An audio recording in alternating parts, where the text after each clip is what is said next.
يمكن اخذ الكرسي ويسحبه في واحد من الكرسي انا اتوقع هذا القانون اسمع بلش اول ما يطلع على هاي الكاميرا بعدين نروح على الكاميرا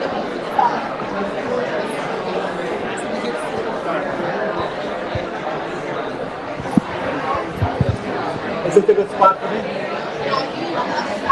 I need to be on that side. Thank you. Is better? Good evening, everyone.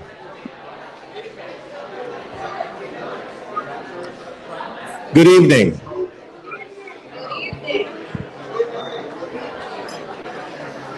We're gonna get started in a couple of minutes.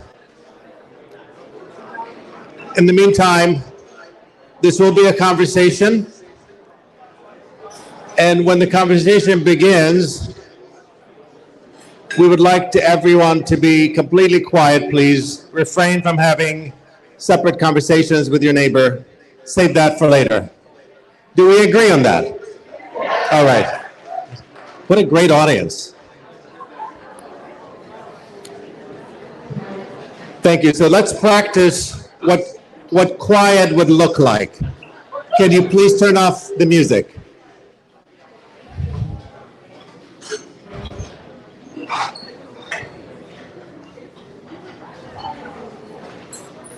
We're not quite there yet.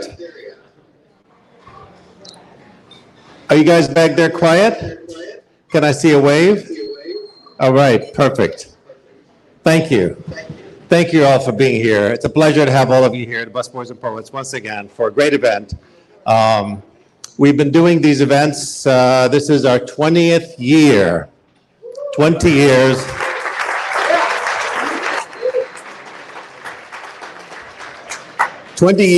Of racial and cultural connections consciously uplifted.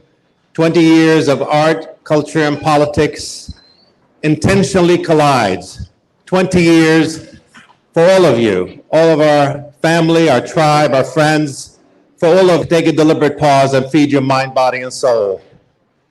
We open this place with the idea that when we have places like this, we can actually enhance our democracy. We can actually create spaces where people come together and talk about difficult issues and difficult conversations, can have them. We've been doing this ever since we started. It is not without some body not being happy with it. We feel that myself, especially as an immigrant coming to this country, I feel that much more responsible for making sure that this country stands for the values that it's supposed to stand for. And those are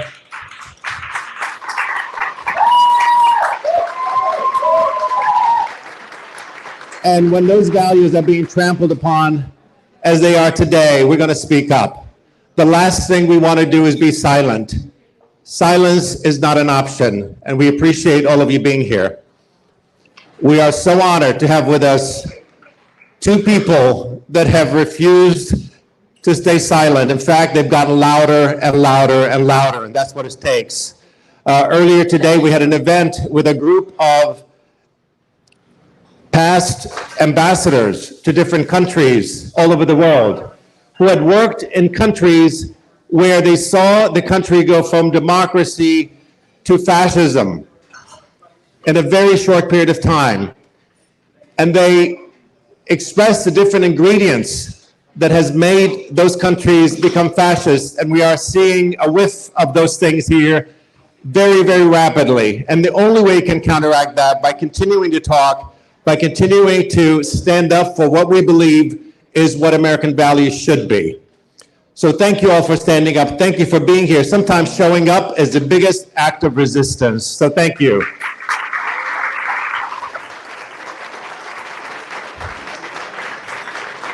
I am so happy to introduce someone who has started an organization called Zateo. Anybody heard of Zateo?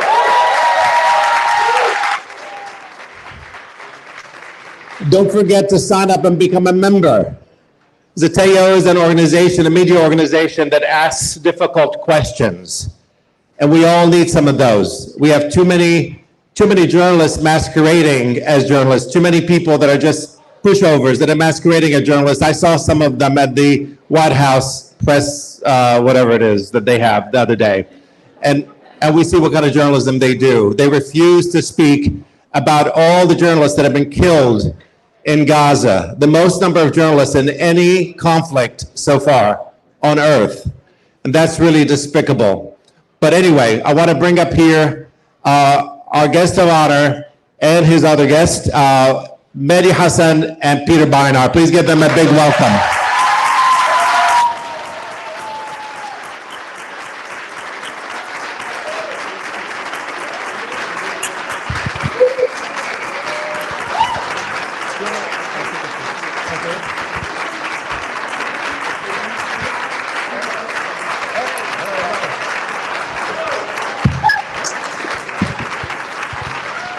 Thank you very much. Thank you very much. Give it up for Andy Shalal and Busboys and Poets, 20 years.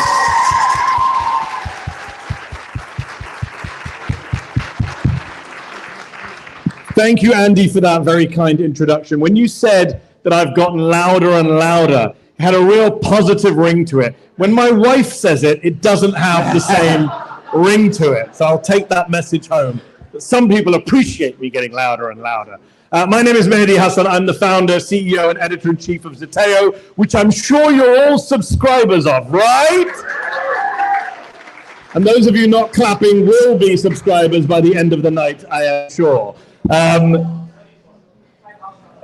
Tonight, we're going to be talking about some heavy stuff and some heavy topics. And this is the second time that I've done an event like this in Busboys. It's Peter's first time. It's my second time doing it in the round. It's no less weird the second time around. We're going to be talking about genocide, ethnic cleansing, and you guys are going to be eating around us. We will get through it. Enjoy, but we have heavy stuff to talk about. We're going to take your questions as well. There'll be a live Q&A. I encourage you, before we get to that point, think about what you want to ask. Don't give a speech. If you want to heckle tonight, we're going to ask you not to. If you carry on heckling, we're going to ask you to leave, because we want to have a really good conversation. And feel free to disagree, but just don't be disruptive. Without any further ado, our guest today is a contributing writer to the New York Times. He's also an editor at Jewish Currents. He's also a professor at CUNY. He's also, I'm going to run out of things. He also runs the Beinart Notebook at Substack. But the reason he is here tonight, Peter Beinart is the author of the new book, Being Jewish After the Destruction of Gaza. Give him a round of applause.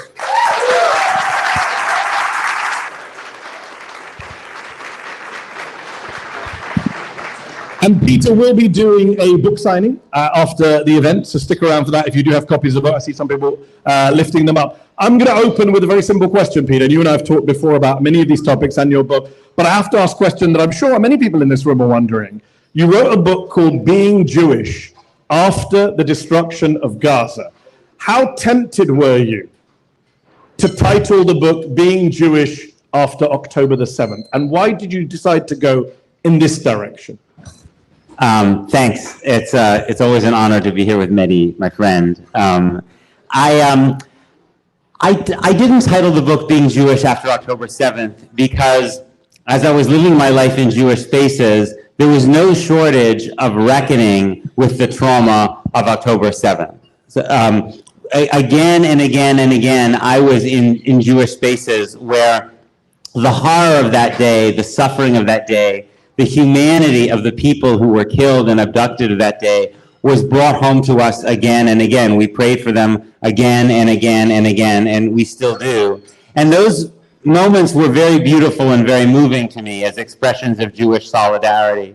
But what I felt was utterly absent, completely absent, was any real grappling with the exponentially larger destruction of Palestinian life.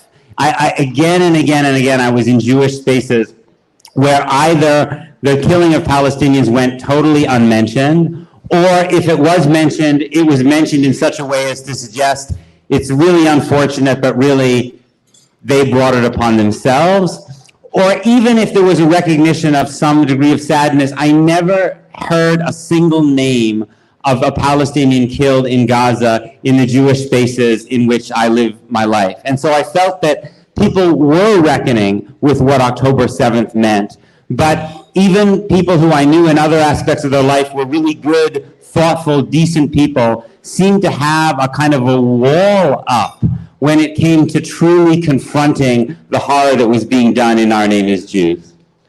And Peter, the book opens with a note, a message to a former friend.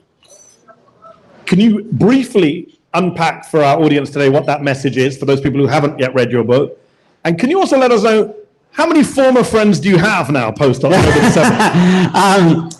More than I used to, although many, many new friends of a different kind as well. I mean, I sometimes feel like if to some degree some of the community that I have had for many years in the Jewish world has been challenged and fractured, I feel sometimes like I've gained kind of a moral community that I didn't necessarily have before, of people who may not share my particular way of relating to God or my particular, religious or ethnic ancestry, but who share a set of values with me, and that's become very precious to me. I think what I was trying to say in that beginning of the book was that we need to maintain a relationship with one another, and that Jews have a history of maintaining a conversation with one another across very profound and difficult divides. That the Talmud is really filled with these very, very fierce debates amongst people who are still in conversation with one another. So part of that the book was a plea towards other Jews to Jews who hate my political views, to remain in conversation, that I'm willing to listen with humility to the experiences of people who think that, who somehow are justifying what Israel's doing. But I wanted to suggest that there's a journey that other folks need to go on in terms of being willing to listen to really some very hard truths. That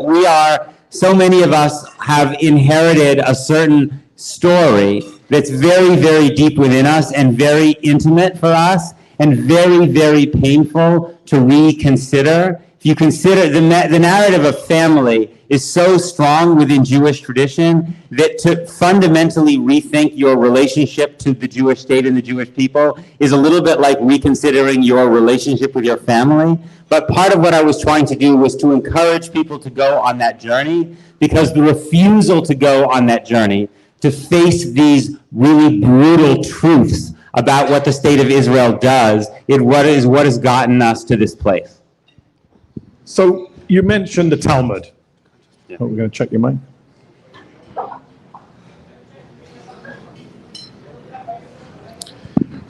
You mentioned the Talmud. Yeah. Why I always find discussing this stuff with you fascinating is I've interviewed a lot of people over the last 15 years on this topic. A lot of prominent critics of Israel who are Jewish. But I think they themselves would say they're not practicing Jews in religious terms, right? They identify as Jewish, their culture, but they don't spend much time at the synagogue. They're not religious people. I think it's fair to say. I think even someone like Chomsky, I think would fair to say. And I've interviewed a couple of times, and we should all send some positive thoughts and prayers to Noam, who's not well right now. Yes. But what I find interesting talking to you is you are someone who spends a lot of time, not just in Jewish spaces, but conservative religious Jewish spaces.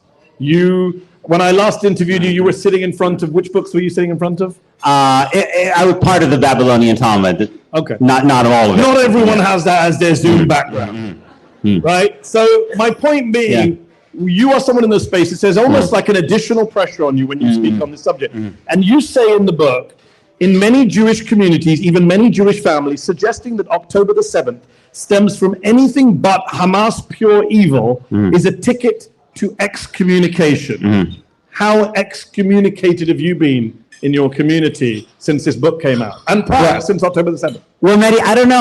You and I may in some ways lead parallel lives, because I know that for you, being a devout Muslim is very important for you. And I know that you have had, and I admire you for it, a willingness to criticize Muslim regimes, Muslim movements, even anti-Semitism in Muslim spaces that I imagine doesn't always go over so well. For me, part of why why daily prayer, why Talmud study, why observance of Shabbat, why keeping kosher is so powerful to me in part is it's a daily reminder to me that Judaism is so much bigger, so much vaster, and frankly so much more interesting than this redefinition of what it means to be Jewish in recent decades that says the test of whether you're a Jew in good standing is your relationship to this particular state, which didn't even exist until 1948, right? I mean, and I don't want to suggest by any means that that if you read Talmud,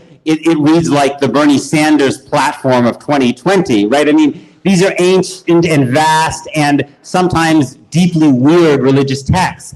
But there are moments where you read something and you just realize this for me is at the core of what it means to be a Jew. And I'll just give you an example from Masechet Sanhedrin, which I was studying last week as part of what's called the Daf Yomi cycle.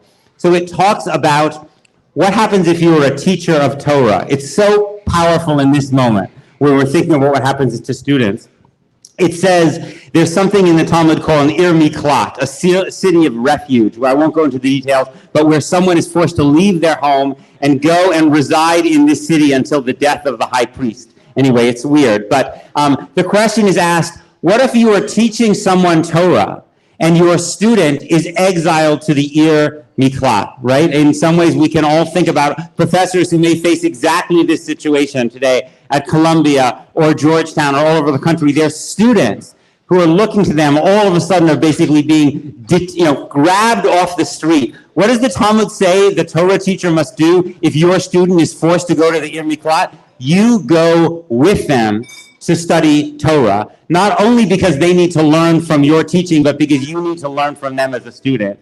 That to me is a model of a kind of radical obligation to people who are weaker than you, in this case, students, that to me is so radically, I read this and then I think, we have Jewish organizations that are literally celebrating the disappearance of these students. And it reminds me that my Judaism comes from these texts. It doesn't come from AIPAC or the ADL or any of these other groups.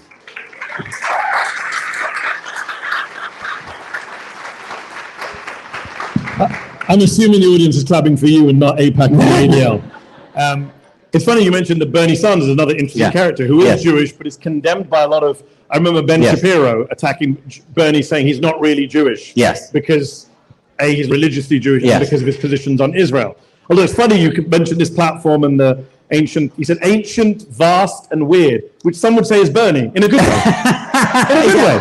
In a good way. That's true.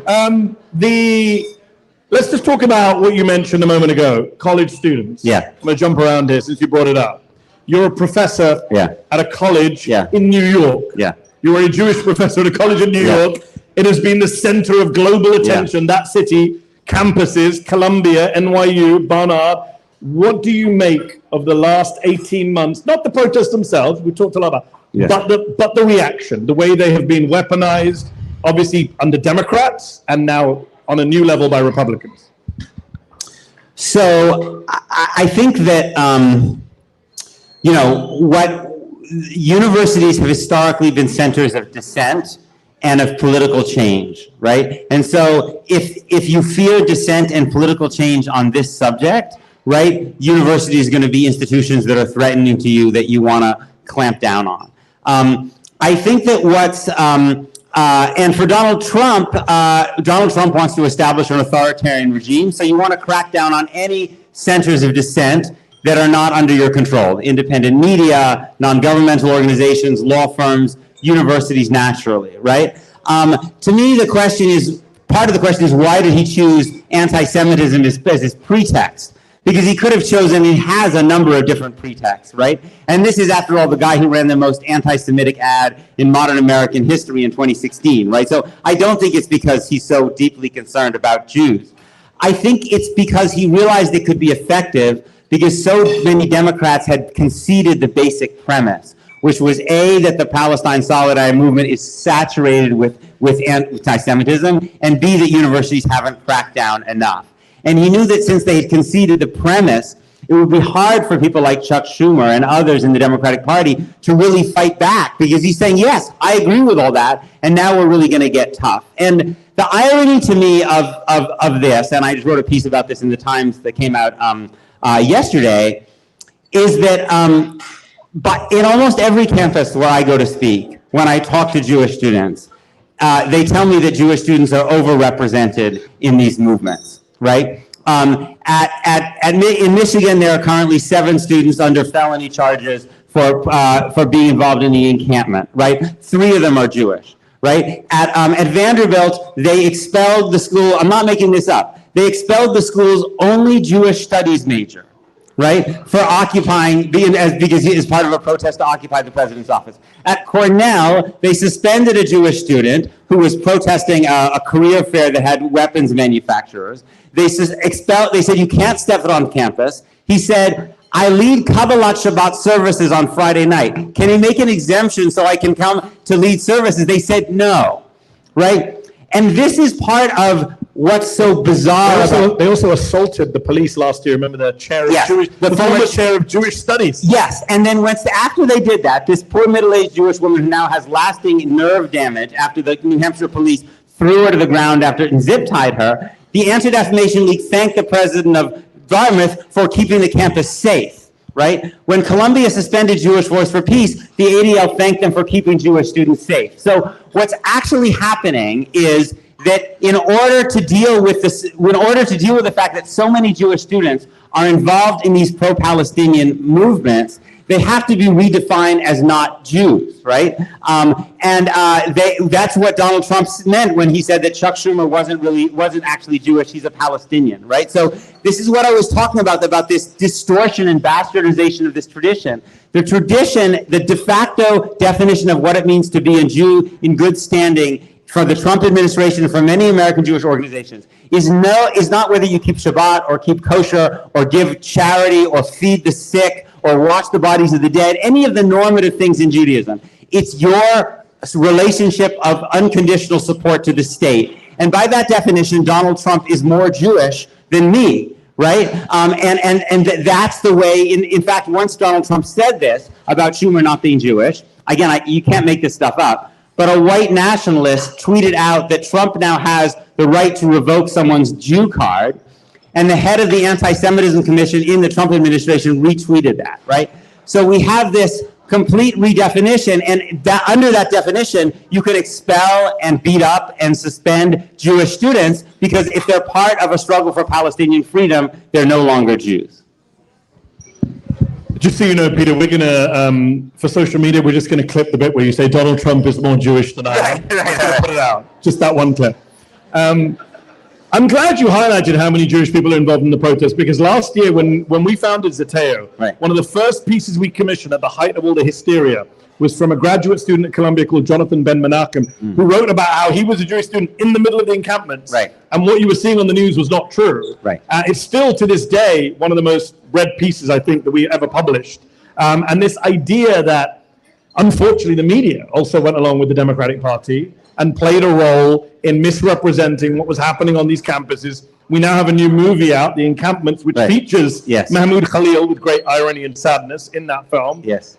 What do you make of the Mahmoud Khalil case specifically? Isn't it interesting to you that this administration could have gone after a lot of low-hanging fruit in terms of the Palestine solidarity movement, the left? You and I all know there are people who could easily be picked on and gone for. They went for a guy who, to this day, the vast weight of the federal government and Fox News and Breitbart have not been able to find one single statement or act that they can hang around his neck. Right. And yet that's the guy they decided. They keep saying the left made Khalil the poster. No, they made him the poster child. But then that sends the message, to everybody else that, that even if you haven't said anything, that's remotely objectionable, you're still in danger. So it actually sends an even more threatening message. One more story I just can't have about what happened on these campuses, right? There's this people who were talking about this wave of anti-Semitism, right, all across these campuses, right? And so last fall, all of these Jews on various campuses built these sukkahs during the holiday of Sukkot, which were forcibly dismantled by the universities, right? And so one would have thought that this would have been something that Jewish organizations and politicians would be concerned about in the midst of supposedly a huge wave of anti-Semitism. But actually, it was the politicians and the Jewish organizations that were demanding that people dismantle these sukkahs, which are religiously obligated buildings that you're supposed to be living in, right? Because since they were Gaza solidarity sukkahs, right, they were not considered to be religious objects. And I have actually studied the tractate in the Talmud about sukkahs. And there are a lot of things which make a kosher or non-kosher sukkah. But there's nothing about building a sukkah in solidarity with Palestinian freedom that makes it a non-kosher sukkah, right? But if it's under a tree, it's not kosher. If it's in solidarity with Palestinian freedom, it can be kosher, right? But not according to this definition, that redefinition of what it means to be a Jew that has been put in place now. Give him a round of applause for that.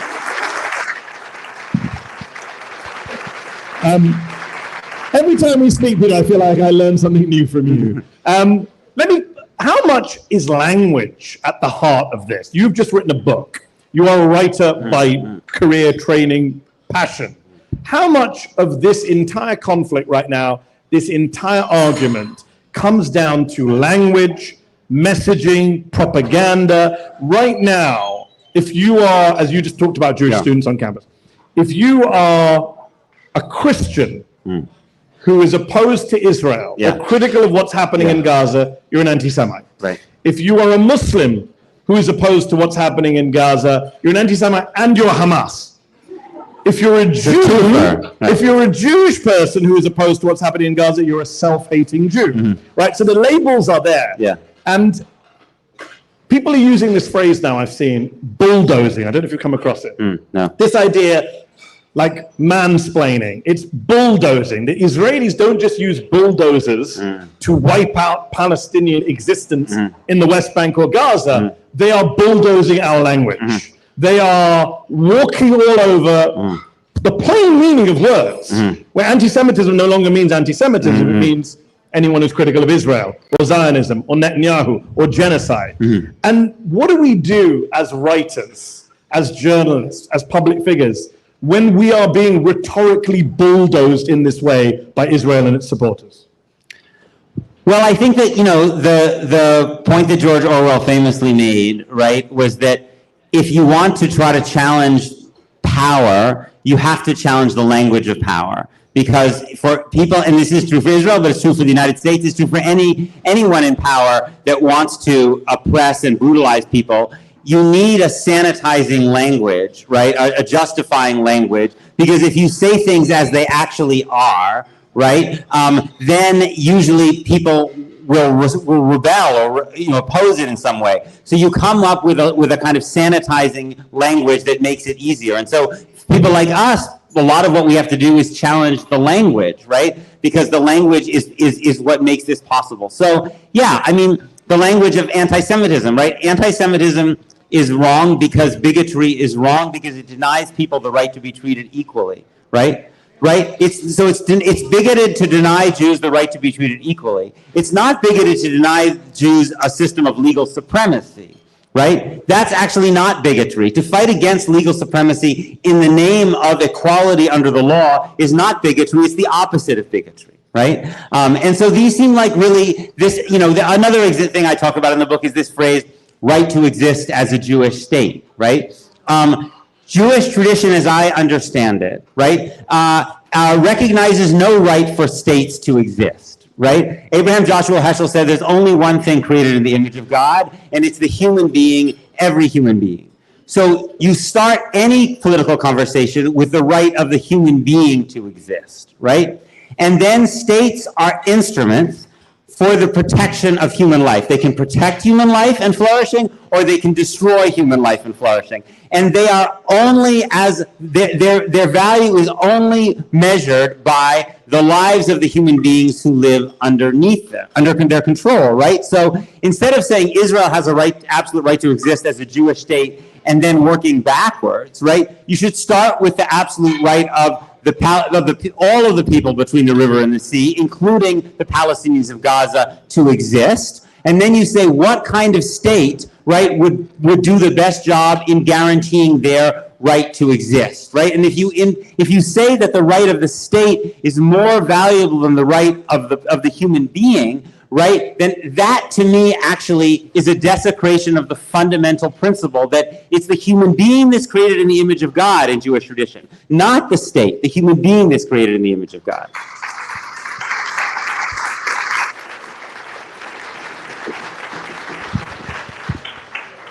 Do you consider yourself to be a Zionist, Peter?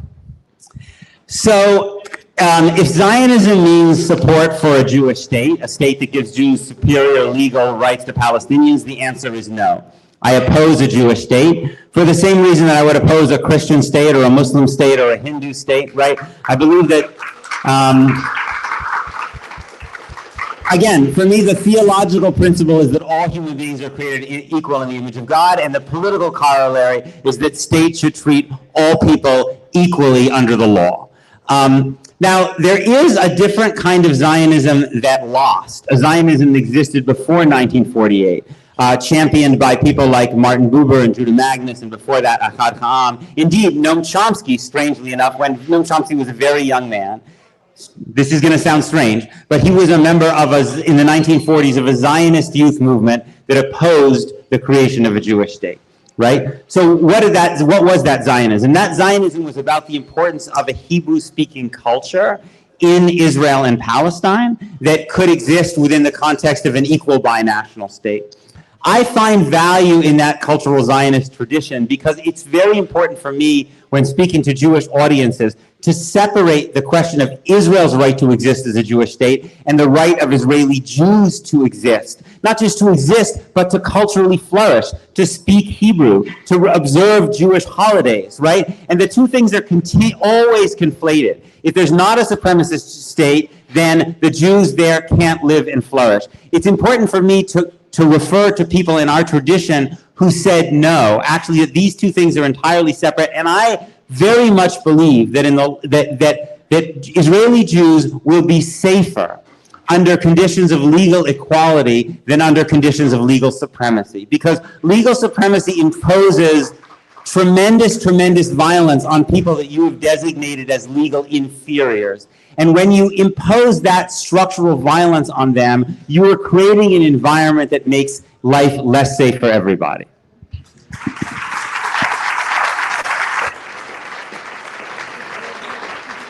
Just for the record, I'm in favor of more holidays for everyone. just saying. Just saying, in the interests of multiculturalism and religious pluralism, of course. We got to talk about Itamar Ben-Gvir, sadly, who was just in this town. Yes. He was in Congress. People were booing him in Congress, and he revealed himself. I don't know how many of you have seen the videos, but he revealed himself as the thug that he is. He was convicted in an Israeli court for racism and for being a member of a terrorist group. He's now the National Security Minister of Israel. What did you make of his visit to the US, where a lot of synagogues were closing their doors to him? And yet in Brooklyn, in Crown Heights, a bunch of very right-wing, I think Hasidic Jews, correct me if I'm wrong, formed a mob to attack a Palestinian protest and ended up attacking a woman who wasn't even protesting. She was just watching. Astonishing scenes for those of you who've seen this video from Brooklyn last Thursday night. Eric Adams, the mayor, put out a very bland statement. I've not heard from Richie Torres and Chuck Schumer and the rest of them in the Democratic Party. I can only imagine if it had been a Palestinian mob chasing a woman down the street in that way. But what did you make of those events, both Ben-Gvir's visit and the reaction of Jewish communities, both Hasidic and liberal, to his visit? I mean, I would like to live in a country where people were treated with one standard, right? So if we're going to call certain people terrorists and therefore not allow them into the country or deport them out of the country, we should have a definition of terrorism, right, that is uniform and universal, irrespective of whether you're Jewish, Muslim, Christian, whatever, right? And it seems to me if we had such a definition, right, then it would be obvious that Itamar Ben-Gvir comes much closer to the definition of being a terrorist than Mahmoud Khalil, right? Because Mahmoud Khalil is just basically, as far as I can tell, arguing that everyone should be treated equally, right? And that people that you shouldn't have, you shouldn't have what Omar Bartov and Amnesty International are calling a genocide, where Itamar Ben-Gvir has for many years explicitly been promoting the mass expulsion of Palestinians, right? And similarly on the question of free speech, right? If we decide that we're going to let Itamar Ben-Gvir come into the country, if that's and people invite him to speak on a campus, I don't believe in disrupting people's speeches and not allowing them to speak. I think you can protest outside. I think you can go inside and you can ask the hardest possible questions. You can silently protest, but I believe that people should be allowed to speak, even if they're profound, thuggish racists like Itamar Ben-Gvir, right? But again, if we're going to defend the right of Itamar Ben-Gvir to speak, right, and he was speaking basically on or around college campuses, right, then surely we also have to defend the right of people to say slogans like Palestine will be free from the river to the sea, or globalize the intifada, or other slogans, right? I mean, you have to have one principle here, because if they're Jewish students, and there are some, who are made to feel uncomfortable or even unsafe by those slogans, I'm quite sure that there are many Palestinian and other students who are made to feel quite uncomfortable, if not unsafe, when Itamar Ben-Gvir is in town and on campus. And it's not even just Ben-Gvir. You have Naftali Bennett, former Prime Minister of Israel, went to a college campus and joked about handing out beepers to people in the audience. Yes. Deborah Lipstadt joked about handing out about the beeper thing. I know nothing about people talking about beepers, personally. But that is the double standard that we have right now, where you can make violent threats. But yes, you can't make slogans about freedom. You mentioned genocide, and you mentioned Omar Bartov, who was sitting in that very chair a few months back talking with me about genocide, one of the leading Holocaust scholars in the world today, Israeli-American at Brown University. But it's not just Omar Bartov, right? Multiple Holocaust scholars from Israel. Amos Goldberg at Hebrew University. His fellow colleague, Daniel Blattman, wrote a piece for Haaretz this week, which I urge you all to read, where he says, I have spent my life studying the Holocaust, and I never imagined that I would read reports out of Gaza of acts committed by Israel that match what I've read in archives.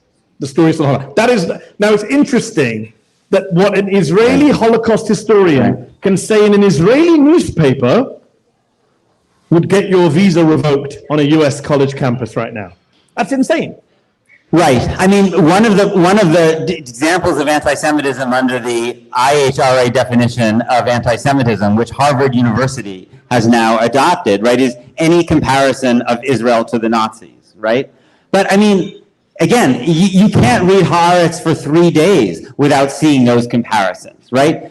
Of course we're making those comparisons, just like we're trying to understand what is similar about Donald Trump's first 100 days to what has happening in Germany in the 1930s, right? It doesn't mean that Donald Trump has set up death camps, right? But there are processes and ways of speaking that are common to fascist movements across, and you have to, and that comparative work is absolutely central, right? So of course people who are talking about Israel are going to be involved in thinking about these analogies. Sometimes the analogies are bad analogies, sometimes the analogies are useful analogies, but there's nothing inherently anti-Semitic, right, about doing it.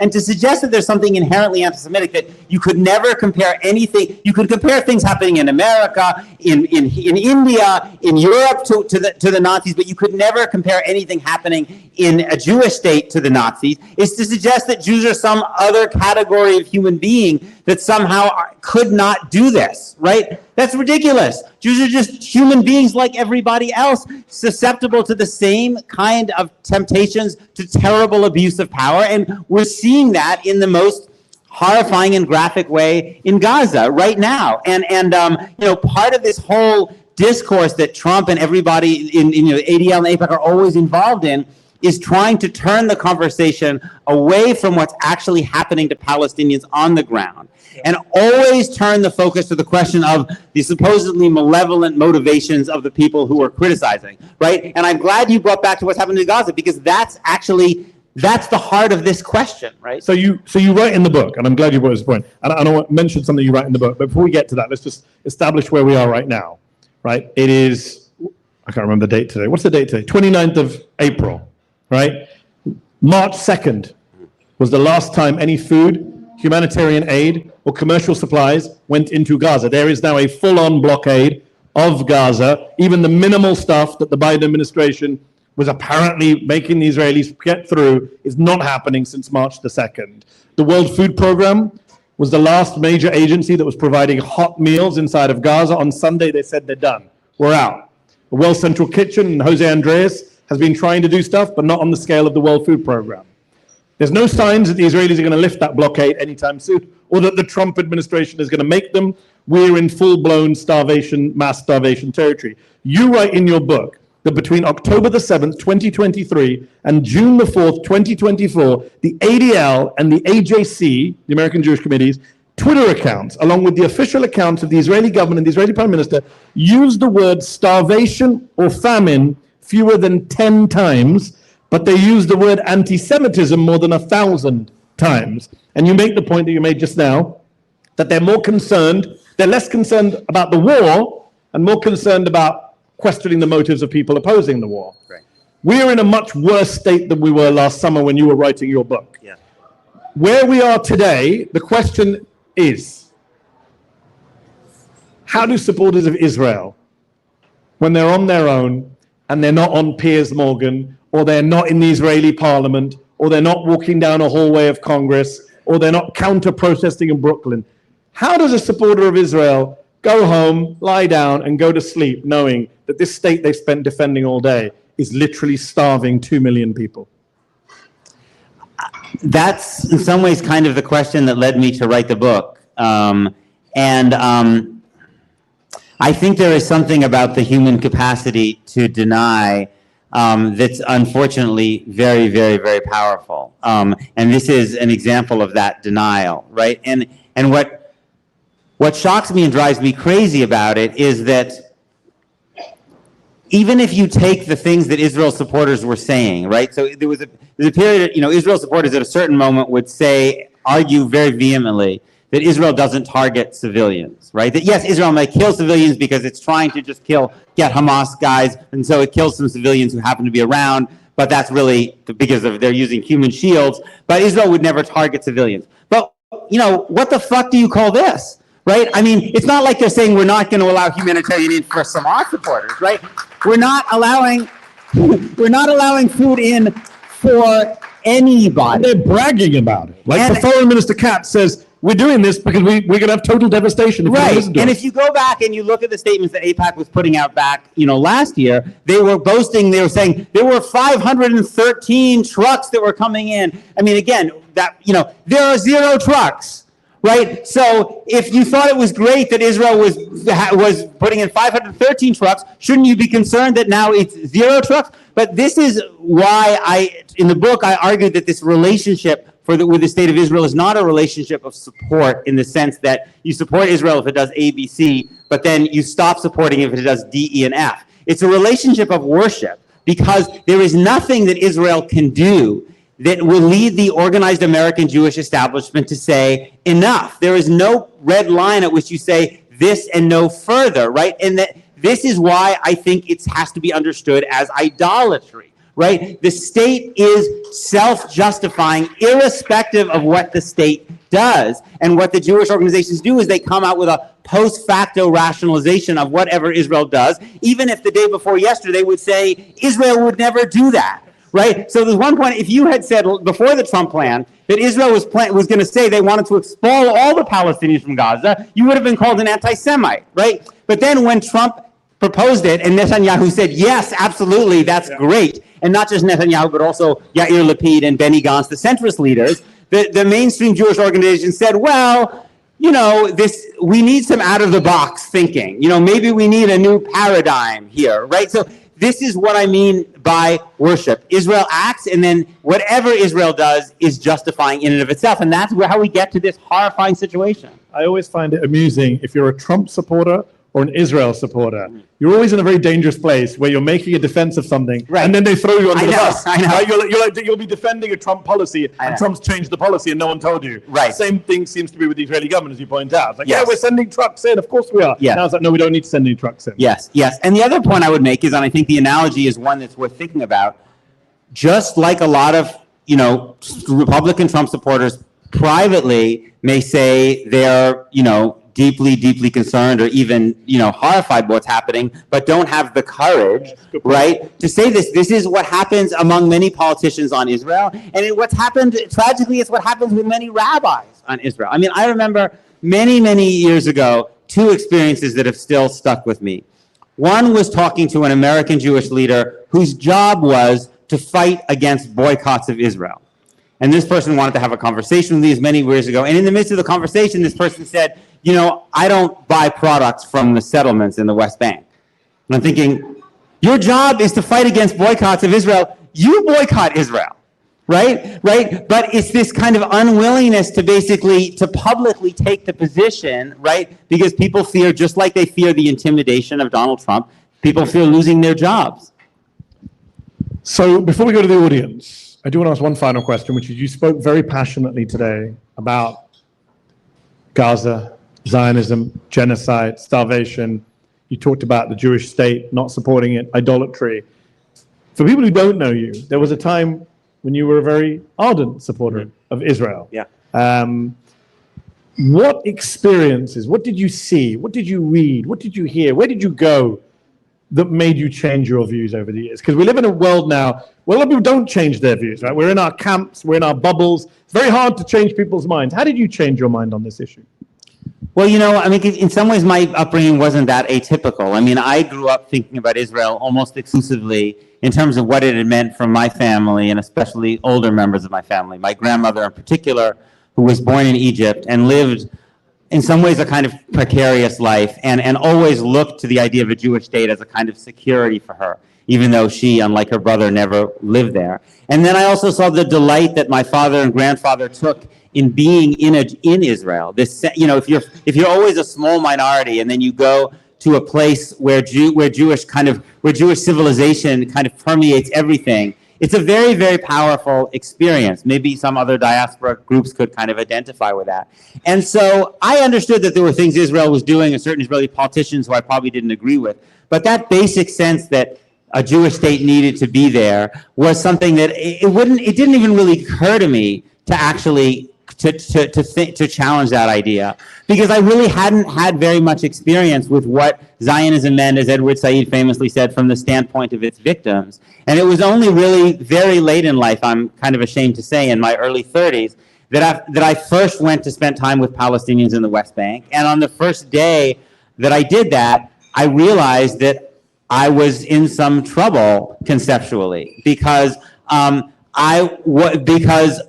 what was happening was more brutal than I had been able to imagine, and it wasn't abstract anymore, right? I mean, I meant when I was standing next talking to people, and I began to kind of be able to imagine what it was like to live under the control of the state that can do whatever it wants to you. It can take your time, it can take your land, it can take your property, it can take your life, right, with utter impunity, right? I just hadn't been prepared for for the kind of how terrifying that experience was. And so I realized that I had to start listening and learning from Palestinians about what Israel meant to them, and then try to integrate that into my understanding. And that was a long process. And in some ways it's been a difficult process. And there's still times when I have the voice of my grandmother, to whom the book is dedicated, saying to me, are you really sure you want to have taken all of these positions? What if you're wrong? What if the world is just a very cruel and brutal place in which morality is not ultimately what matters? What ultimately matters is power. And if you have the power to protect yourself, the lesson of Jewish history is you don't give it up. And so I still hear that voice in my head sometimes, but I think it's the many Palestinian friends and teachers that I've had over the years that have just brought me to a different place, in which I can't let that voice inside of my head come at their expense, right? Palestinians have every bit as much right to be treated as fully equal human beings as Jews do, and they have every bit as much right to go and live in Israel and Palestine. And to me, to deny that would be to just be a person that I don't want to be. Thank you, Peter.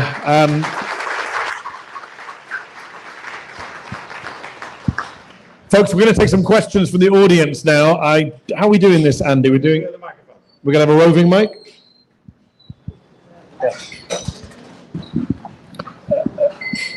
We're going to have a roving mic in this restaurant where people are enjoying their food. I haven't eaten yet.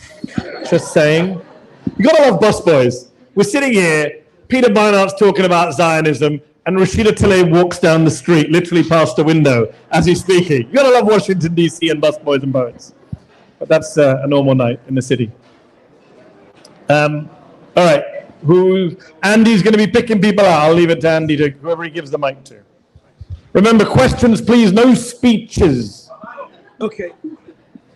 Hi, thank you for doing this. My name is Tony Bishop. Andy, thank you for hosting this. This has been really cool. My question is sort of about narrative and access to narrative and even ways to inform yourself. I've found it, especially right after October 7th, it was very hard to get any kind of news at all in mainstream media that was painting another side of things. It felt very Iraq War-esque of like, okay, go get them, this is the fight and we should be on this side of things as Americans. But it's supposed to that point, it's been hard to try and inform myself. But my question kind of comes in, I saw No Other Land recently. And it's like, okay, so there's Gaza, but then you also have the West Bank. And so now I'm informing myself, but I saw it in independent theater, right? So I had to seek out this information, right? And when it's already hard to find information, I guess I'm asking sort of, how do we make a movement or what have you to get and make sure that movies like No Other Land, like The Encampments, basic information about what's happening in the news, how do we push to get these things in front of people so they can see it? Maybe the streaming platform, because it's not there yet either. What's your sort of thoughts around that, galvanizing that kind of movement? Do you want to say something, Mehdi? Because Teo is really... There's a website you might want to check out. ZE. Oh, yeah, I'm subscribed. I'm subscribed. Oh, that's what we like. It's a little expensive though, but I'm subscribed. Dude, if you sign up for it, I got to say this. If you sign up for a year, it costs less than a cup of Starbucks that you're not drinking anyways, right? It's $6 a month. We could all do that for media. Free press isn't free, but I appreciate your support. You're right, though. You do have to seek out information. That is a problem. There's a phrase that's often used in the pro-Palestinian movement. If only Americans knew, right? If you look at the polling that came out recently from, I think it was Pew, which showed a majority of Americans now critical of the Israeli government, first time. Big numbers of young Republicans, Democrats, independents. And a majority of Americans are critical of the Israeli government. And when I saw that poll, first thing I thought was, imagine how high that number would be if we actually had fair media coverage of what was going on. Imagine if that's with the walls of propaganda. That's without watching No Other Land. That's without watching The Encampments. That's without all of those things. So it is hard, and there are a lot of structural barriers. And I think one of the things I always say, and Peter may have a different views, we all have different roles to play. And we can all play roles in our own lanes. I do think there is a way to get information out there in the current world where it has been democratized, small d in some ways. But, I happen to go found a media company. I don't expect everyone in this restaurant to go found a media company. Please don't, I don't need the competition. No, I'm joking. But not everyone's going to do that. But other people have different roles. You have roles in your workplaces, on your university campuses, as we've seen students do. You have social media. You have all sorts of movements. Look at someone like Andy. Andy started a restaurant. Andy provides amazing food that you're all eating tonight. But guess what? He's also helped build a movement in Washington, D.C. through food, right? So there are many ways to build movements and message and communicate and come together. But it's not easy. There's no debate about that. It is very hard to seek out information on this subject. As Peter said earlier, people are worried about losing their jobs. Yeah, I would just add, I think one of the things that really, really inspires me about this movement, and the potential of this movement, is the way in which people from all different backgrounds and all walks of life can see something in this struggle for Palestinian liberation, which I also very much believe is a struggle for Jewish liberation, because one of the things that Martin Luther King and many others wrote about is the way in which people need to be liberated not only from oppression, but from being the oppressor, right? That doesn't crush you materially, but it crushes your soul. It crushes the best part of you.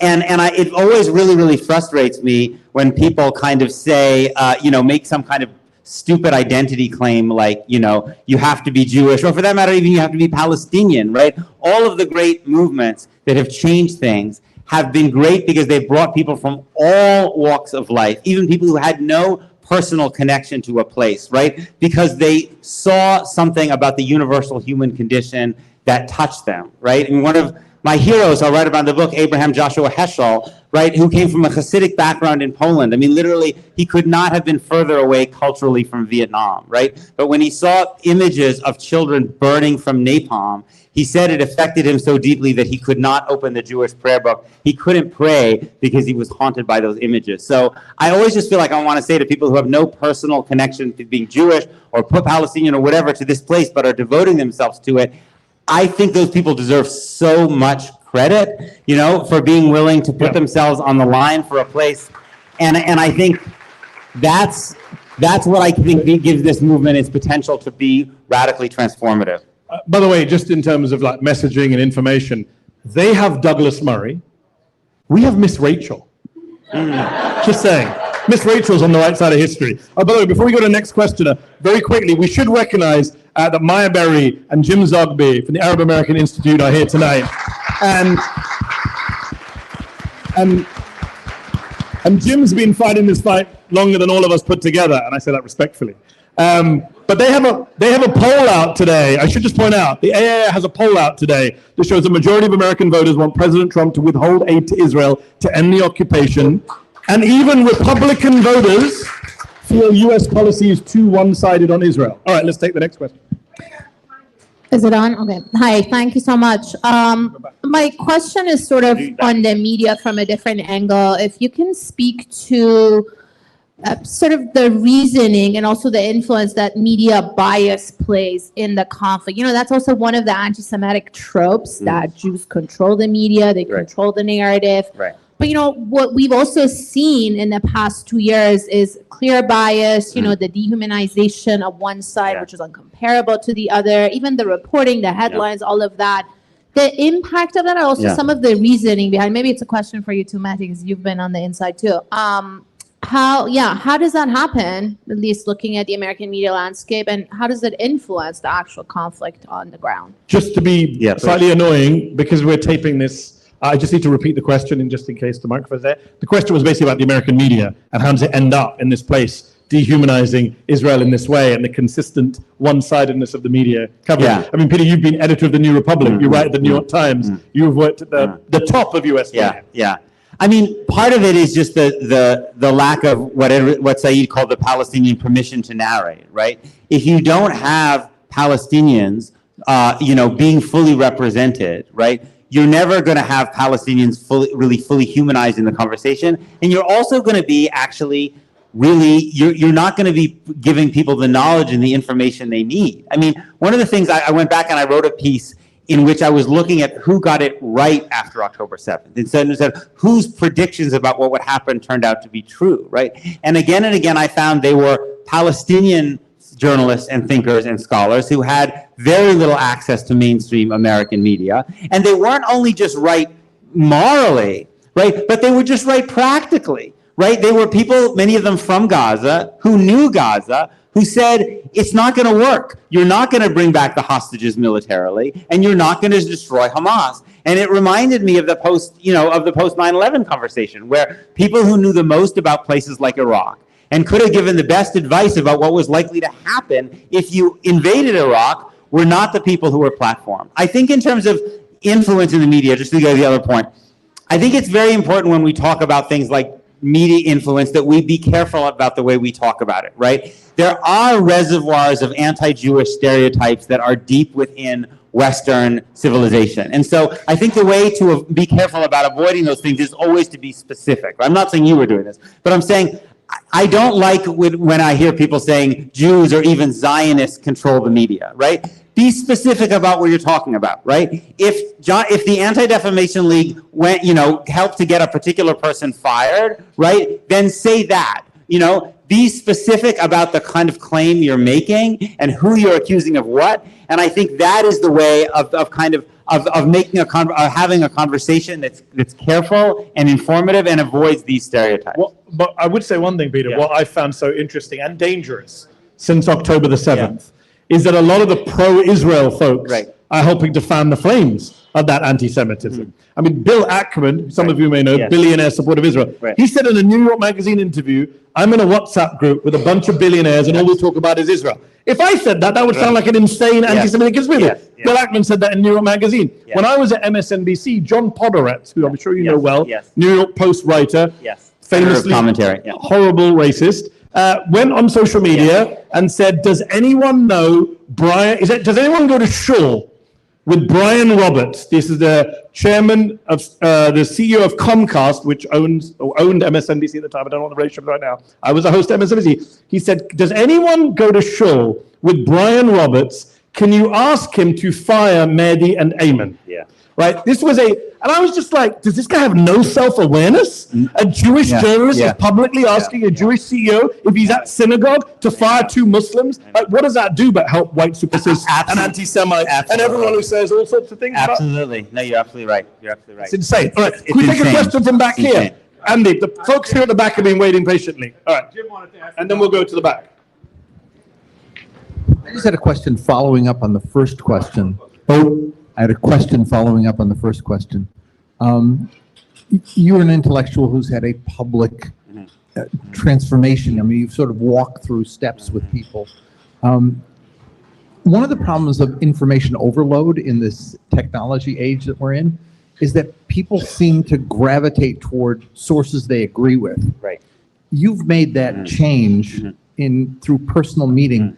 How do we get people to move from the information they're getting that reinforces their biases and prejudices to seeing the world and changing their views? I wanted to ask you both, actually. I'm just going to repeat that very quickly. How do we get to a place where people are not just in an echo chamber, hearing people that they agree with, reinforcing their biases and seeing the world through other eyes, as you've done in your journey? Yeah, and I first want to just echo Mehdi in talking about Maya and also Jim.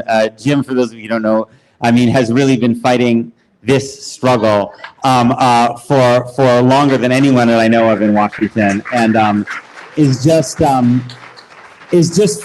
for me really a model of decency, and even in a city like Washington, how you can live and be involved in political fights over many decades and always remain a fundamentally decent human being who treats everyone with dignity, and really someone I think of as a model in my own work. I think that, I would say the good news for me is that I think that while it's often harder for older people to change their minds, again, this is a vast generalization, it's younger people are more likely to change their minds. And when I go, as I very frequently do and just have in the last couple of days, I'm on college campuses talking to Jewish students, I'll often ask them, do you hold the same views on Israel Palestine as you did when you were in high school? And many of them say no. In fact, it's quite astonishing, but I'll meet students who are involved in pro-Palestinian activism, and in high school they were involved in pro-Israel activism, and if you ask them what happened, they'll say, I took a course, and I learned I had never been told a lot of these things, or there was a kid down the hall and we began talking and they told me about their experience and it changed me, right? And this is what education is supposed to do. Right? And it's so ironic that this is so often described in some kind of negative way. The universities are performing the functions they're supposed to perform, which is exposing people to new sources of information and allowing them to reconsider things that they were raised to believe. Well said. Okay, let's take a question from, if we can get a microphone, someone back here. Hi, Mehdi. Yeah, I'm from the back also, but from the back. Oh, the back. Okay. Yeah. We are the vermin of Palestine, according to Smotrich. Smotrich always associating us as a vermin's subhuman. And when Israel started taking over Syrian territories, Lebanese territories, and the insignias of the IOF saying the state of Israel from the Nile to Saudi Arabia and Iraq and so on. Apparently, I don't think Gaza is enough for them. And my question to you is, as a Jewish person, and I think you know your religion inside out, how do they depict this interpretation and their belief system and put hate, yet you are totally the opposite? They interpret their religion in a different way. They say all this land belongs to us and all these people are vermin and subhuman. and it's okay to slaughter them. And they say to the industry, this to Arab. They don't say this to Izzat or this to Mahdi. We say, screw you, Ben Gavir. We don't say this to the Jews. Yeah, yeah. What's going on? I think it's getting bigger here. So I'm just going to repeat the question. Yes. Sorry to be the pain. Sorry, excuse my Semitic accent. The question for the gentleman was, how do the likes of Smotrich, who are openly expansionist, openly racist towards Arabs and Palestinians, call them vermin, how do they use Jewish scripture and religion Right. to justify that expansionism and hate? Right. Look, I think you can find in Judaism, as you can find in Christianity or Islam, if you want, texts that are brutal, that are even genocidal. These are vast religious traditions. You can find a tremendous amount of different things. The question is really, what is the fundamental principle that you are bringing to these texts, right? Right. So just like people could find defenses of slavery and also the motivation to fight slavery in Christian texts, you can find in Jewish texts, you can find stories of the conquest of the land by Joshua, the inclination, the desire, the claim that you must exterminate Amalek, right? And you can also find rabbis who said, the religious principle is, we don't know who Amalek is. We can never know who Amalek is. And even rabbis who say, to the degree that we can know who Amalek is, we should think about there being a little bit of Amalek inside of each one of us and struggle to exterminate that, right? And so, again, the religious tradition has the range, and the question is, what is the fundamental principle? Do you approach the religious tradition with the fundamental belief in the infinite preciousness of all human life, or do you not? And depending on whether you do that or not, you're going to see and take different things from it. And I think it's very important you mentioned Islam. Obviously, for the last 25 years, we've talked about Islamic extremism and quote-unquote jihadism. My understanding, and you were just with Khalid Abul Fazl today, Yes. very famous Islamic scholar from UCLA, and he's one of those people who also says that when you find quote-unquote religious extremists, whether they're in the West Bank, whether they're in Iraq or Iran, they tend to be people who are reading religious scripture through a political lens. Yeah. It's politics that's leading the way. Yes. And religion becomes both a useful scapegoat for kind of the Richard Dawkins of the world who want to blame everything on religion, and it becomes a useful scapegoat for people to say, well, I'm being driven by a higher power, when it's not. You're just after land, money, power, what everyone's always been after. Absolutely. And religion becomes a convenient excuse. Yes. Yeah. But we're biased, so we would say that. Yes, Mr. Beinart, my name is John Howley. I finished your book on Sunday. It's wonderful. Everybody should read it. It's very easy to read. Thank you. I would submit that the IDF has done terrible things in Gaza, but I would submit that nearly every one of those deaths, the United States government is just as responsible for those deaths in Gaza. And would you not agree that the Jewish establishment that you have criticized so much has fully subordinated itself to the global U.S. power hegemony strategy?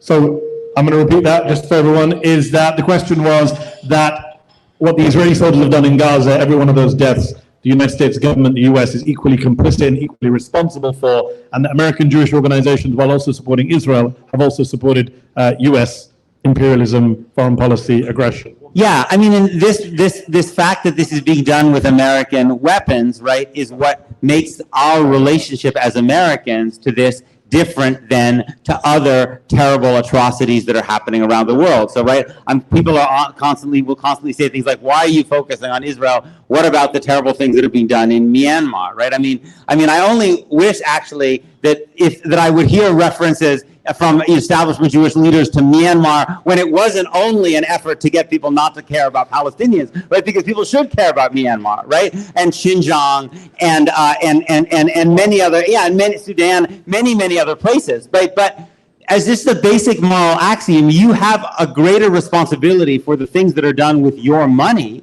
right, than things that other people do that is not being done with your money, right? It's not complicated, right? So,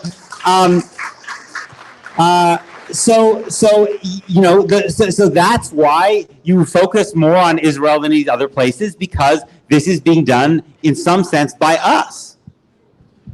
Yes, well said. And the hypocrisy, by the way, I'm sorry. of people who Can we get, I don't know where the mic is currently roving. No, I'm all the way back here. You can't see me. I'm in the back. Oh, I see you. Your restaurant is so big, Andy. I can't keep track of you as you wander around your domain.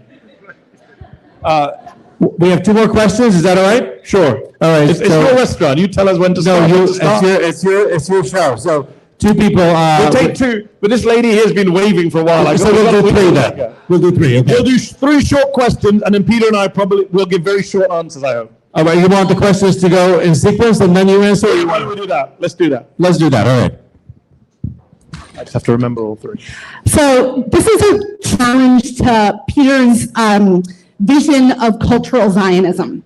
Specifically, you talk about a flourishing Hebrew cultural center, and that's value for you. Do you want or envision that centralized Israeli or centralized Hebrew culture sitting in a higher pedestal than diasporic Judaism? Okay, great question. I just have to remember it. All right. You got that? Yep. All right. We have Phyllis Bennis here with us as well to ask a question.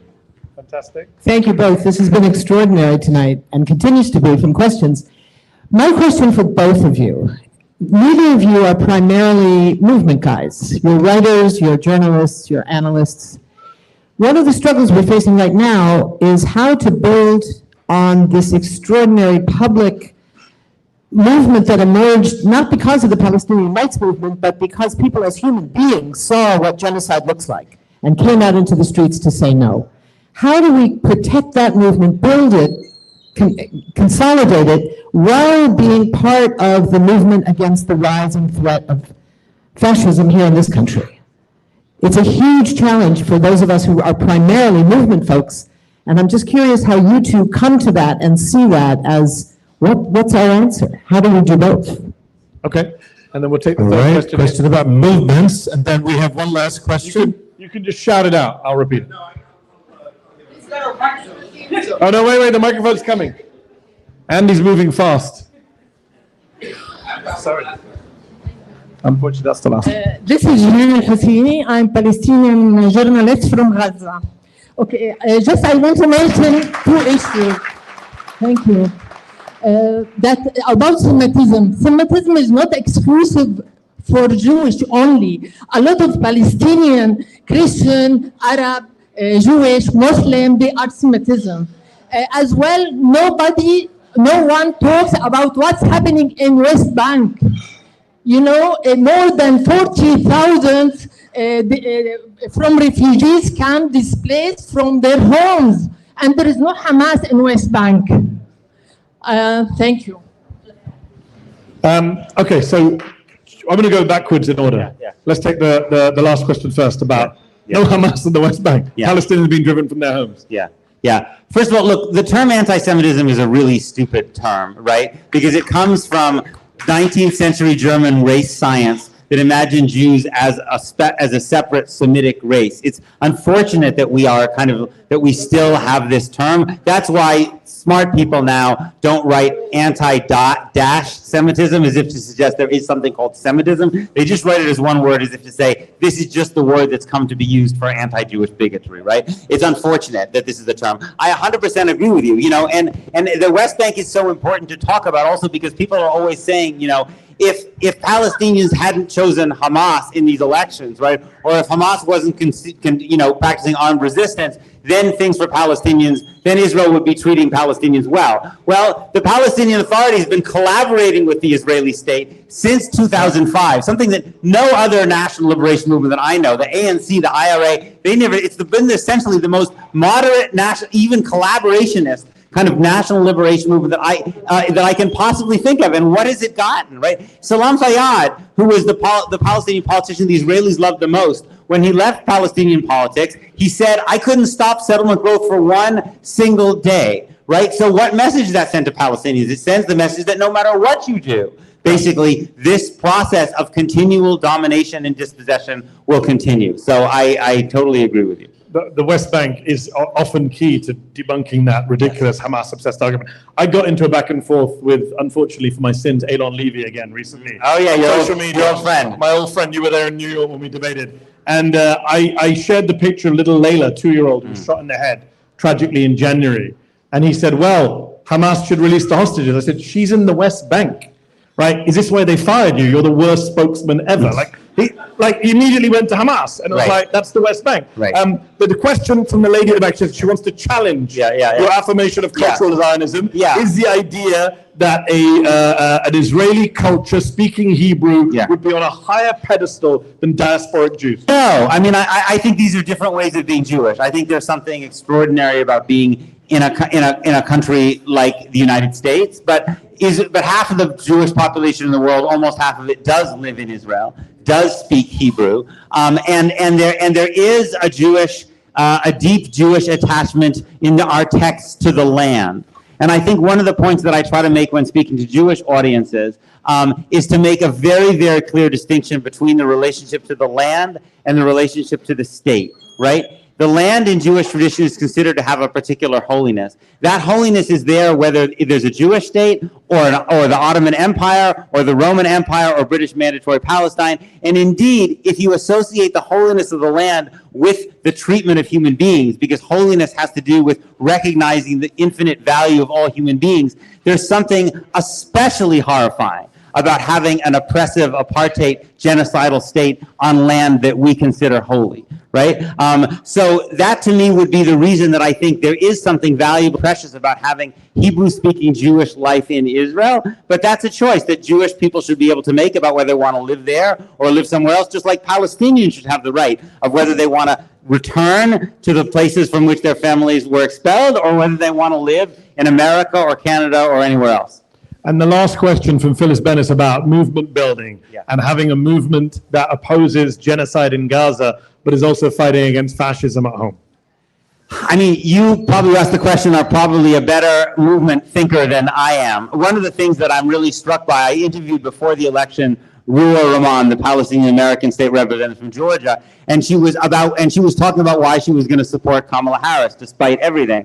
And one of the things she said that really struck me is she said, if we get Trump, there will be so many horrifying crises on so many different fronts that we won't be able to get allies to focus on this issue, right? Because people will be stretched so thin, right? And so this is part of the challenge of this moment. But what gives me hope, and maybe Mehdi has something to add, is that I think the history of great social movements in the United States is they rise and they appear to fall, but they don't die, and they often enter into the political system.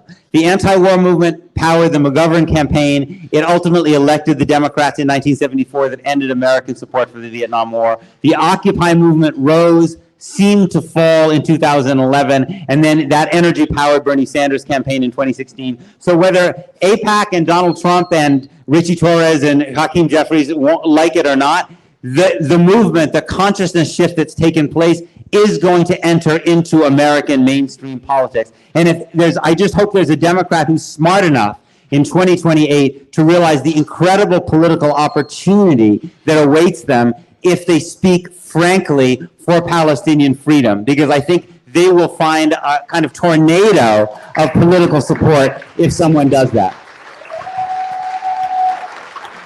Ladies and gentlemen, give it up for Peter Beinart.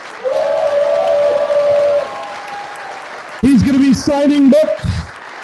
But who better to answer the question of how to build a movement than the best movement builder in Congress right now? Rashida Tlaib is here.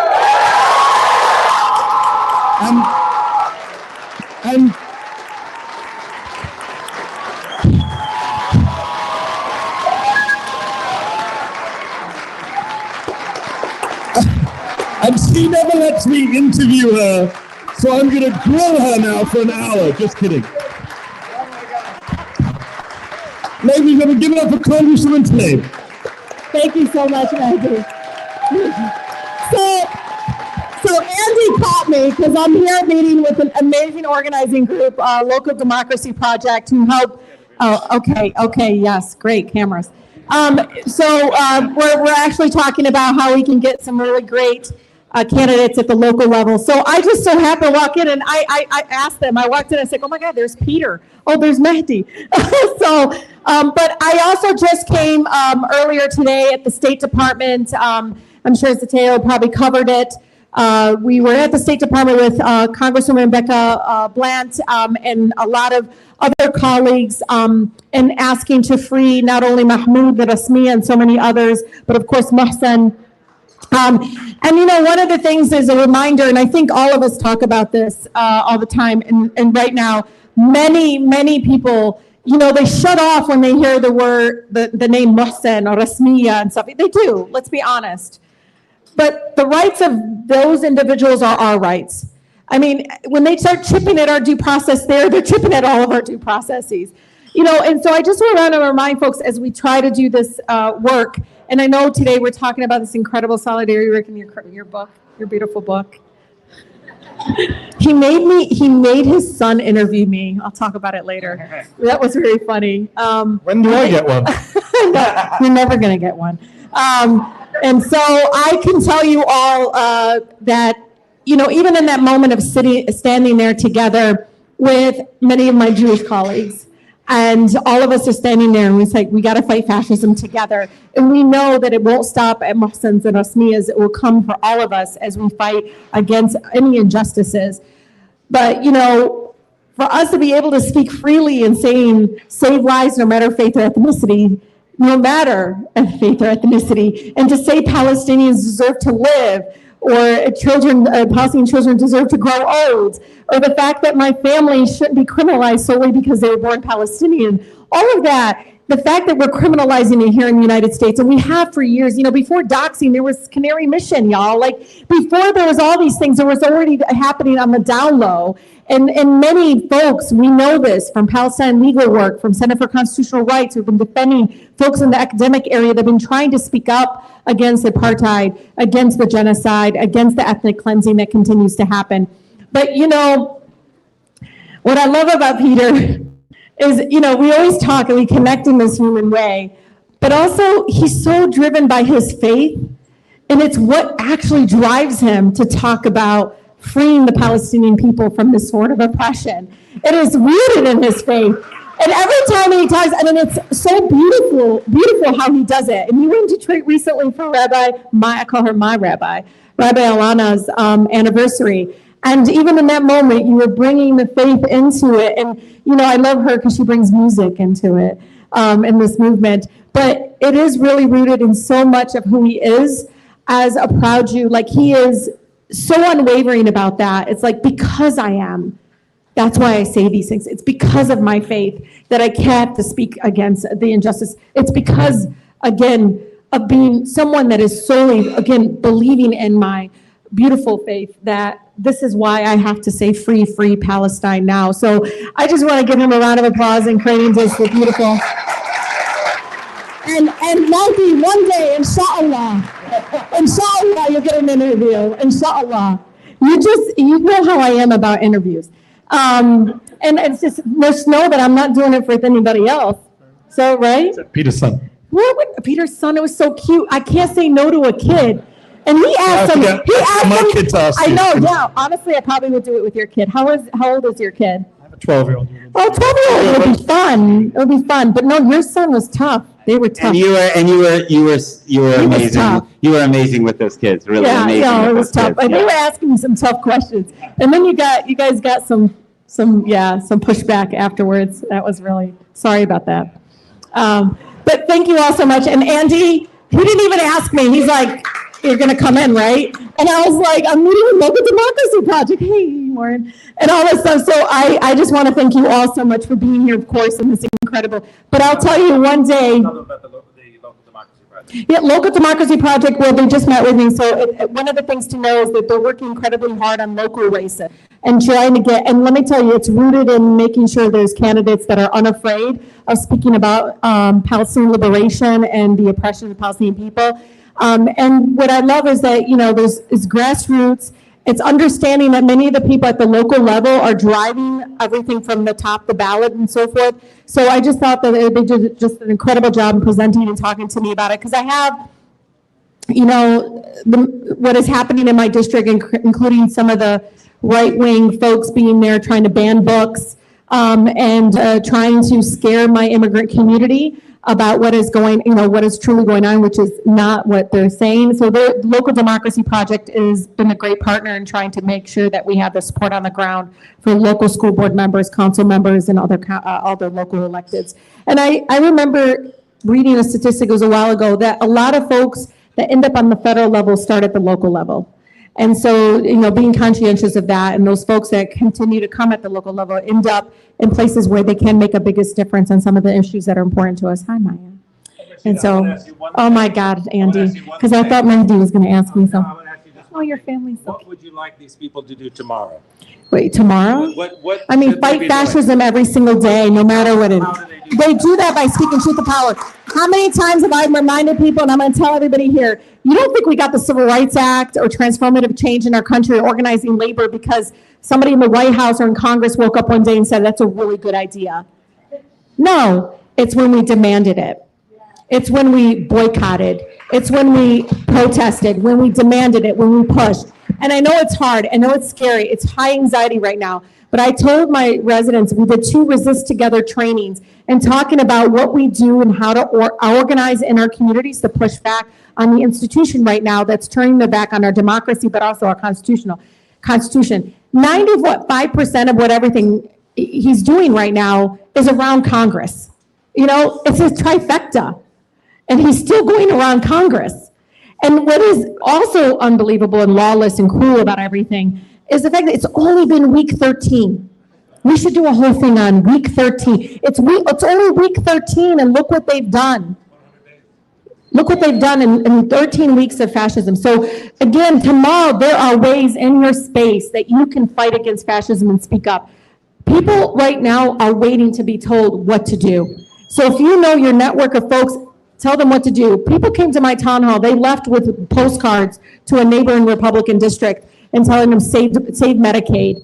That's what I did. I even put stamps on them for them, everything, and making sure that direct organizing, direct contact into these folks' districts is happening so we can push.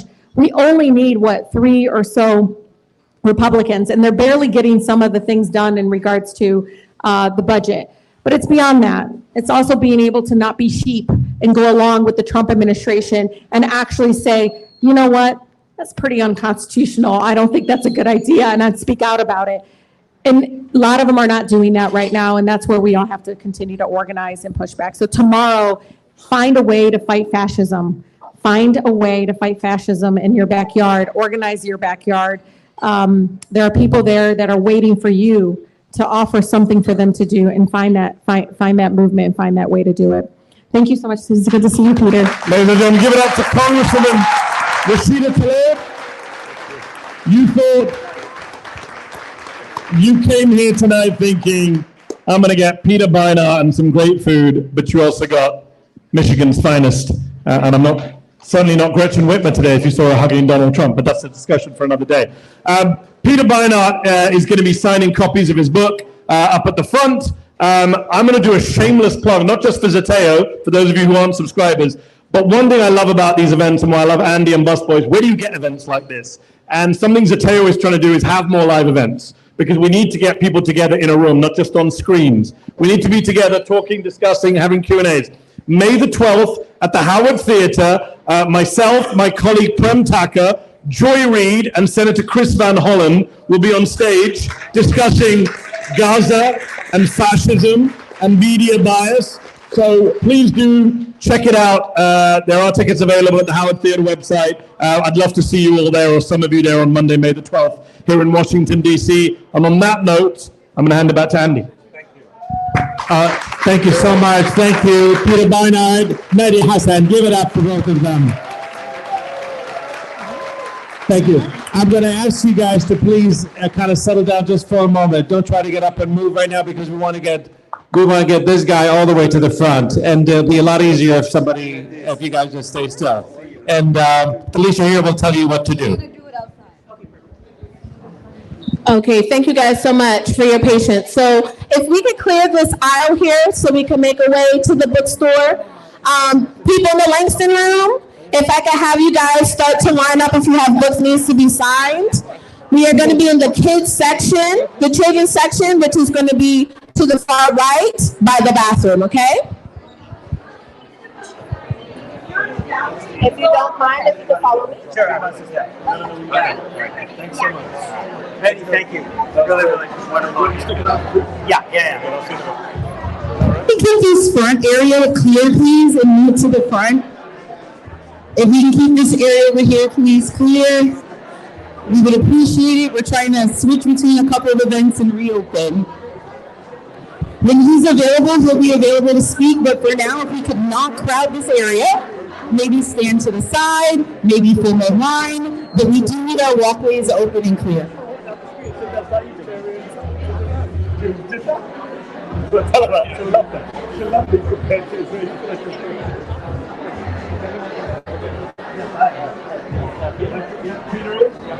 Maybe you stay for dinner?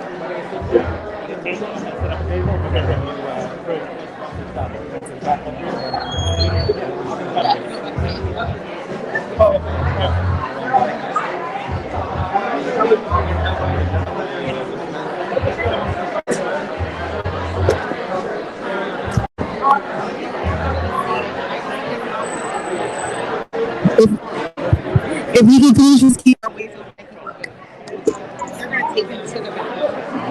They're going to take him to the back.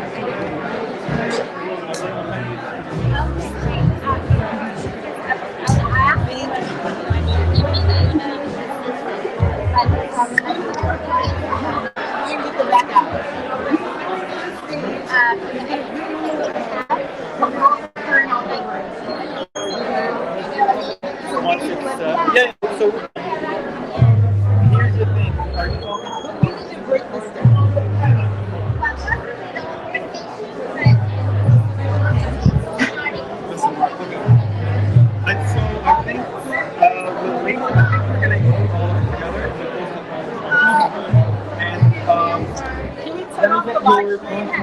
Send you a link to it once it's